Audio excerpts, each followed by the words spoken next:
তো বাংলাদেশে 100% মানুষের ভিতরে 70% মানুষই আপনার স্মার্টফোন ব্যবহার করে। তো এর মধ্যে অনেকেই এখনো জানে না যে কিভাবে জিমেইল অ্যাকাউন্ট খোলা লাগে। আমি অনেকজনেরই দেখছি যে একজনের কাছে যায় যে ভাই আমার জিমেইল অ্যাকাউন্টটা খুলে দাও, যে ভাই আমি পারবো না, এরকম করে। তো আমার আজকের এই ভিডিওটা তাদের জন্য যারা জিমেইল অ্যাকাউন্ট খুলতে পারেন না।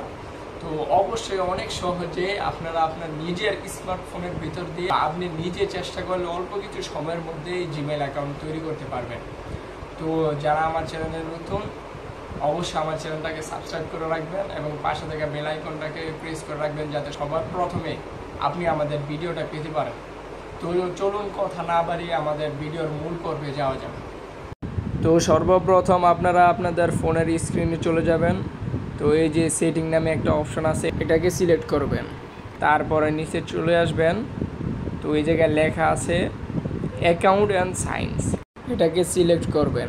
তারপরে যে নিচে যাবেন, অ্যাড অ্যাকাউন্ট লেখা আছে। তো এইখান থেকে আপনারা গুগল সিলেক্ট করবেন। সিলেক্ট করার পর আপনাদেরকে গুগলের প্রথম ইন্টারফেস আপনাদেরকে দেখাবে। তো আমরা যখন নতুন অ্যাকাউন্ট খুলব, তো আমরা আগের কোনো ইমেল বা ফোন নাম্বার দিব না, আমরা এখানে ক্রিয়েট অ্যাকাউন্ট নামে একটা অপশন আছে, এটাকে সিলেক্ট করব।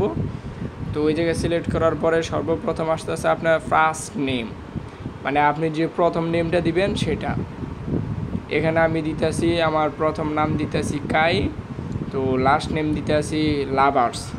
তো আপনাদের প্রথম নাম যদি এমডি আলামিন খান হয়, তাহলে আপনারা এখানে দিবেন প্রথমে এমডি আলামিন, পরে দিবেন খান, ঠিক আছে। তো আমি এখানে কাই লাভার্স দিয়ে দিলাম, এখন নেক্সটে দিয়ে দিচ্ছি। তো এই জায়গায় ডে, মাস, ইয়ার লেখা আছে, এখানে আপনি কয় সালে জন্ম হয়েছেন সেই তারিখ, মাস এবং বছর দিয়ে দিবেন।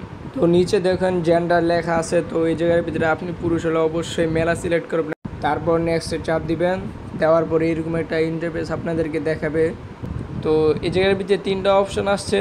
প্রথম অপশান মানে ওনারাই দিছে যে জিমেল, এই নামে আর কি জিমেল খোলা লাগবে, ওই নামে জিমেল অনেকগুলো খোলা আছে।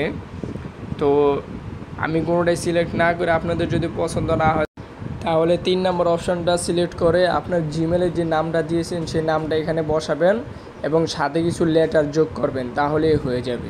তো আমি কিভাবে দিয়েছি সেটা দেখুন। তো এখন আপনাদেরকে পাসওয়ার্ড দেওয়া লাগবে।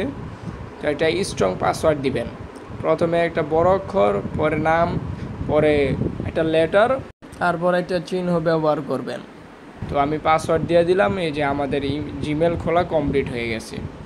তো নেক্সটে দেওয়ার পরে নিচে স্ক্রল করবেন, তো আই এগ্রি লেখা আসবে, তো এটাকে সিলেক্ট করে দিবেন। তো অল্প কিছু সময়ের মধ্যেই আমাদের নিউ জিমেল অ্যাকাউন্ট তৈরি হয়ে গেল।